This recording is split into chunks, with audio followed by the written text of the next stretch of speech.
Untuk menjawab ini saya serahkan kepada Pak Santo, monggo.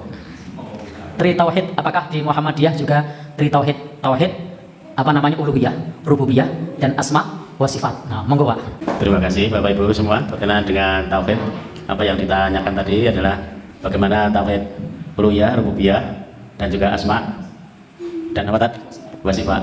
Kalau nggak salah itu dulu pernah dijelaskan di sini pada pengajian malam Kamis pernah, Ahad pagi pernah. Yang menyampaikan beliau Ustadz Bambang Kinanta, Majelis Tarjih PDM. Kalau Bapak Ibu masih ingat itu. Ya, jadi itu adalah pengetahuan atau pemahaman tauhid dasar yang harus diketahui oleh semua umat Islam. Assalamualaikum warahmatullahi wabarakatuh. Alhamdulillahirabbil alamin wa sallallahu ala sayyidina Muhammadin wa ala alihi wa sahbihi wasallam, amma ba'du.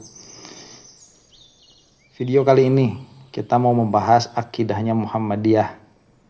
Suka ada pertanyaan, itu Muhammadiyah itu sebetulnya dekatnya ke Wahabi apa ke Asy'ariyah Maturidiyah? Jadi buat yang belum tahu ya, latar belakang pesantren saya itu di Muhammadiyah. Itu lama tuh 7 tahun. 7 tahun karena sempat nggak naik kelas. Nggak naik kelas bukan karena bodoh ya, alhamdulillah tuh. Jadi saya harus ada studi dulu ke Amerika waktu itu. Pertukaran pelajar ya di program IFS. Jadi tinggal di Amerika setahun, pulang ke pesantren itu akhirnya harus mengulang kelas yang sebelumnya begitu. Jadi akhirnya 7 tahun tuh dihitungnya. Nah setelah itu saya menjadi bagian staff selama kurang lebih hampir 6 tahun di sana itu. Jadi kurang lebih lah ya, hidup di lingkungan Muhammadiyah itu 13 tahun. Nah, itu cukup lama lah kalau saya pikir itu ya. Jadi kalau mau dibilang, saya itu dulu pernah kayak gini. Darah saya, daging saya, tulang saya itu Muhammadiyah semua begitu. Begitu. Itu udah bahasa guyonnya.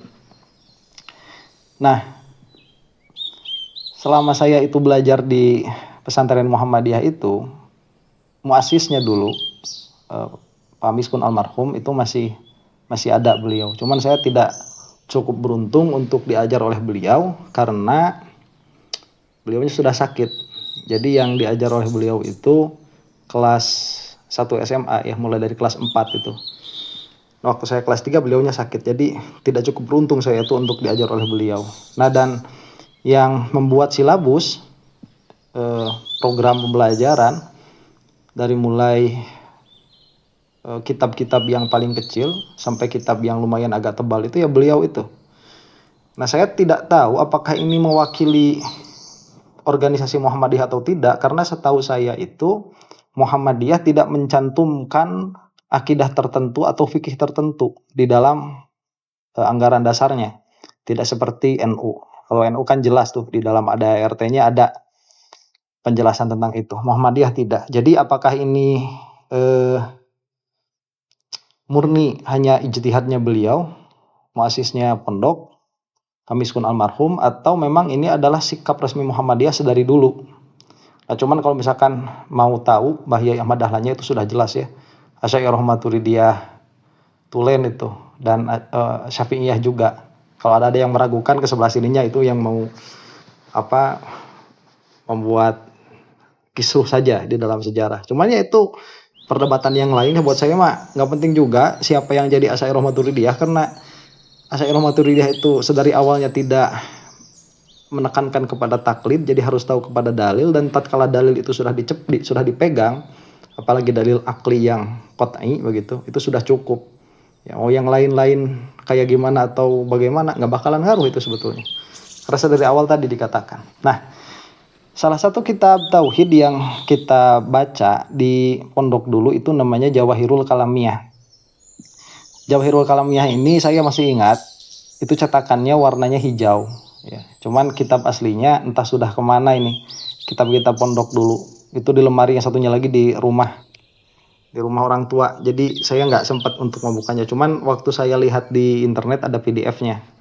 Ya sudahlah saya buka PDF-nya begitu untuk menjelaskan bagaimana orang-orang Muhammadiyah itu dalam berakidah. Jadi saya tidak Saya tidak mengatakan Muhammadiyah berakidah ya, karena Muhammadiyah itu organisasi. Organisasi itu tidak bisa berakidah. Jadi kalau kita itu belajar mantik, apakah Muhammadiyah akan dihisab? Nggak bakalan dihisab Muhammadiyah mah. NU nggak bakalan dihisab ya. Yang dihisab itu orang-orangnya. Nah, nanti pada akhirnya intisab kepada suatu perkara itu tidak terlalu penting juga kalau memang kepada siapa dia menisbahkan dirinya itu tidak tahakkuk. Tahakkuk itu apa ya? Tidak nyata pada kenyataan. Nah, di dalam kitab Jawahirul Kalamiyah ini kita akan melihat beberapa pembahasannya. Pembahasan yang sering dibahas itu kan biasa ya. Al-Mabhathul Awal Al-Imanu Billah. Jadi ini adalah daftar isinya ya. Pembahasan pertama ya biasa setelah muqaddimah itu. Pembahasan pertama ada iman kepada Allah. Al-Mabhathul Tsani Al-Iman bil Malaikah, kepada malaikat. Al-Mabhathul Tsalits Al-Iman bil Kutub. Kemudian yang keempat iman kepada para rasul. Yang kelima iman kepada yaumil qiyamah atau yaumil akhir. Nah itu ya. Dan yang keenam iman kepada qada dan qadar. Nah ini ya sudah rukun iman begitu. Rukun iman di tabwibnya, pembabannya itu. Nah apa yang dibahasnya? Kita lihat dulu pembahasan mengenai iman kepada Allah. Kita lihat dulu di muqaddimahnya ya. Bismillahirrahmanirrahim. Muqaddimatul muallif. Alhamdulillah wa sallallahu ala sayyidina Muhammadin wa alihi wa sahbihi wa sallam. Sudah jelas ini. Udah pakai sayyidina udah mau kemana? Kayaknya kalau berhenti di sini udah cukup ya. Saya ini pernah ini ya. Dulu itu kan sebagai Muhammadiyah itu paling anti ngucap sayyidina, itu paling anti. Jadi saya bicara lagi sebentar ya. Yang mau skip aja nanti ke depan tuh.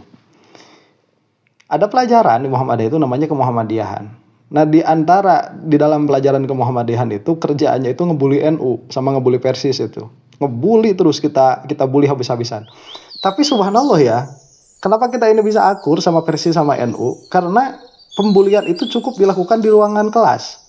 Nggak pernah kita itu keluar kemudian membuli NU begitu ya di depan publik. Nggak pernah. Malah waktu KKN Pondok itu kita masuk ke daerah NU, pembina saya itu bilang seperti ini. Kalau kamu jadi makmum, itu kebetulan pada bulan Ramadan ya. Kalau kamu jadi makmum, ikut saja imam. Imamnya 23. Imamnya 11 ya 11. Cuman kalau kamu jadi imam, kamu harus 11. Dan nanti kalau misalkan makmumnya protes, bilang kalau mau protes ya udah saya nggak usah jadi imam begitu. Jadi identitas itu ada, tapi kita nggak ngorek-ngorek sama orang lain gitu. Ya nggak pernah. Nah, ini banyak kisah-kisah lucunya lah ya. Cuman kita kembali lagi ke sini di dalam muqaddimah muallif. Sudah jelas di sini alhamdulillahi wasallallahu ala sayyidina Muhammadin wa alihi washabihi wasallam. Ini udah nggak bakalan Wahabi mau pakai kayak gini, udah nggak bakalan. Nah, kemudian dilewat saja muqaddimah muallifnya supaya kita cepat masuk ke dalam akidahnya ini. Di sini disebutkan ya, watastamilu ala thalathi masaila. Yaitu makna akidah Islamiyah, terus itu ya muqaddimah. Ini muqaddimahnya saya lewat saja. Nah, langsung al-mabhathul awal, pembahasan pertama. Fil imani billahi subhanahu wa ta'ala, mengenai iman kepada Allah subhanahu wa ta'ala. Soal, kaifal imanu billahi subhanahu wa ta'ala ijmalan. Bagaimana beriman kepada Allah subhanahu wa ta'ala secara global. Nah, ini di dalam kitab-kitab kalam yang kecil sampai yang besar, ini pasti ada permasalahan tentang ini.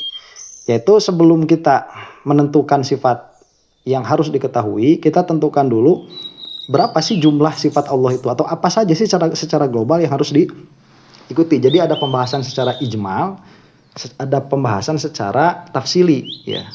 Nah, pembahasan secara tafsili itu nanti yang akhirnya akan menelurkan sifat 20. Jadi kalau misalkan Wahabi ya kayak Firandoi bilang bahwa Asy'ariyah itu membatasi 20 sifat, itu salah. Kita bukan membatasi, bukan.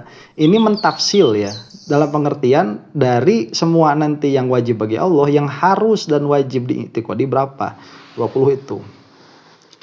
Dijelaskan oleh muallif, huwa anna taqida annallaha subhanahu wa ta'ala muttasifun bi jami'i sifatil kamali wa munazzahun an jami'i sifatin nuqsani. Yaitu kita beriktikad bahwa Allah Subhanahu wa taala itu bersifat dengan seluruh sifat-sifat kesempurnaan dan disucikan dari seluruh sifat-sifat kurang. Nah, ini nanti ada penjelasannya apa ini maksud dengan bersifat dengan seluruh sifat kesempurnaan dan apa ini maksud dengan suci dari sifat-sifat yang kurang. Cuman secara ijmali begini, dalam pengertian sifat Allah yang wajib itu tidak terbatas. Jadi Allah memiliki sifat yang tidak terbatas, yang wajibnya, karena yang mustahil itu dia antitesa dari yang wajib, maka yang mustahilnya pun tidak terbatas. Nah, kemudian kaifal imanu billahi subhanahu wa ta'ala tafsilan, bagaimana kita beriman kepada Allah subhanahu wa ta'ala secara terperinci. Dijawab, wa anna taqida anna Allah subhanahu wa ta'ala mausufun bil wujudi wal qidami wal baqa'i wal mukhalafati lil hawadithi wal qiyami bi nafsihi wal wahdaniyati wal hayati wal ilmi wal qudrati wal iradati was sam'i wal basari wal kalami wa annahu hayyun alimun qadirun muridun sami'un basirun mutakallimun. Mau apa? Ya. Jadi saya mau balik lagi ke Sayyidina tadi ya. Jadi kan tadi saya bilang tuh yang saya itu paling anti bilang Sayyidina. Tapi setelah masuk ke dalam kitab kuning itu kan ada Sayyidina itu ya, terus-terusan seperti itu. Ya, dan akhirnya saya paham dari perkataannya siapa? Syekh Nawawi Al-Bantani, bahwa kita menyebut Sayyidina itu bukan alat thariqati sunnah. Jadi tidak ada mankulnya. Tidak ada dari Rasulullah menyebutkan Sayyidina, tidak ada pula dari sahabat menyebutkan Sayyidina. Tapi itu thariqatul adab. Ya, jadi ada beberapa, nggak melulu begitu loh, harus ada hadis, harus ada Quran, nggak melulu begitu. Kadang-kadang ada thariqatul adab. Nah, nanti akan ada permasalahan juga sama yang diucapkan oleh Ustaz Nuruddin itu, ada azan pakai Sayyidina begitu. Nah, itu nanti ada di dalam beberapa masalah. Makanya kalau di NU itu terkenal kan, kalau perempuan misalkan sholat, itu sholatnya ketiaknya nggak boleh lebar, itu harus dilempitkan begitu. Kemudian kaki juga harus agak dirapatkan. Nah, itu sebetulnya thariqatul adab, bukan thariqatus sunnah itu, bukan jalan lewat mankul. Nah, nanti ada. Nah, setelah saya itu lihat Sayyidina seperti itu, saya kan jadi agak enek sama Wahabi, soalnya udah nipunya bertahun-tahun begitu sama saya itu Wahabi itu. Kirain bener nih orang ngomong gitu ya, gelarnya aja Madinah apa segala macam. Ternyata ilmunya palsu semua. Saya enek tuh. Nah, akhirnya kalau baca kitab ya, misalkan dia baca kitab, terus ada sholawat itu nggak baca Sayyidina, saya langsung tutup, nggak mau baca lagi ya. Karena kenapa? Karena udah nggak ada adab sama Rasulullah itu sallallahu alaihi wasallam. Itu salah satu ciri. Kalau misalkan nanti dari nasyir ya, dari penerbit ya, namanya penerbit lah ya, mereka makan komersil juga gitu. Kalau penerbit mah nggak apa-apa. Cuman kalau sudah mu'alif nih nggak ada Sayyidinanya, ya saya mah kebanyakan sekarang mah dilewat aja, skip lah begitu. Saya tidak mau punya sanad ilmu kepada ulama yang tidak memanggil sayyid kepada Rasulullah SAW. Nah, cuman nanti ada pengecualian sih pasti ya. Kemudian itu tadi sudah wujud qidam maqam mukhalafal hawadits ya mau binafsi wahdaniyat qudrah iradah ilmu hayat sama basar kalam qadiran muridan aliman hayat samian basiran mutakaliman, itu sudah selesai 20 sifat. Nah, nanti satu-satunya dibahas. Nah, setelah satu-satunya dibahas, di penjelasan yang berikutnya itu ada penjelasan tentang ayat mutasyabihat ya. Nah, ayat mutasyabihat ini nanti kita bahas lah, soalnya bakal panjang ya kalau dibahas sekarang. Saya tidak mau terlalu panjang video ini, soalnya kemarin udah lama tuh setengah jam begitu. Kita pendekkan saja. Ini nanti yang menjadi ciri khas juga di sini ada pembahasan tentang Rasul. Ada pembahasan tentang Rasul nih. Nggak ada kalau di Wahabi itu kan nggak ada. Tri Tauhid. Coba tanyain sifat wajib bagi Rasul apa? Sama Wahabi itu nggak bakal punya deh, itu mau punya dari mana? Karena nanti sifat Rasul ini akan sangat berkaitan erat dengan kenapa kita harus percaya kepada para Rasul. Dan kenapa kita harus harus mentasdik ya, apabila ada Rasul mengaku Rasul kemudian mengeluarkan mukjizat, kemudian kita itu tidak iman kepada Rasul tersebut, kenapa kita disebut bodoh begitu, ignorance. Nih soal, madza yajibu lil anbiya'i alaihimussalam. Jawab, yajibu lil anbiya'i alaihimussalam alaihimussalatu wassalam arba'u sifatin wahya as-sidqu wal amanatu wat tablighu wal fatonatu. Apa yang wajib bagi para nabi? Yang wajib bagi para nabi itu sidik, amanah, tabligh, fatonah. Tuh. Coba tanya sama si Wahabi, nggak bakalan ada ya. Jadi kalau nanya Muhammadiyah itu akidahnya Pak Syekh Maturidiyah dulu ya, sekarang mah nggak tahu. Nggak tahu ada apa sekarang, malah tanyain aja sendiri. Nah, ini yang bagus, coba lihat ya. Ada pembahasan tentang karomah. Mal farqu bainal mu'jizati wal karomati? Jawab. Al karomatu amrun khariqun lil adati yazhuru ala yadil waliyyi fa hiya ghairu maqrunatin bid'awan nubuwati. Wa ammal mu'jizatu fa innaha takunu maqrunatan bid'awan nubuwah. Wal waliyyu huwa al arifu billahi ta'ala wa sifatihi hasba ma yumkinu. Al muwazibu ala ta'ati al mujtanibu lil ma'asi was sayyiati wal mu'ridi 'anil inhimaki fil ladzati wasyahawati. Ini ditanya karomah itu apa? Ya. Karomah itu adalah perkara yang khariqun lil adat, keluar dari kebiasaan, yang itu nampaknya dari tangan para nabi dan selanjutnya. Kemudian membahas wali. Jadi Muhammad itu percaya sama wali itu. Ya, makanya kenapa saya itu bilang masalah imad ya.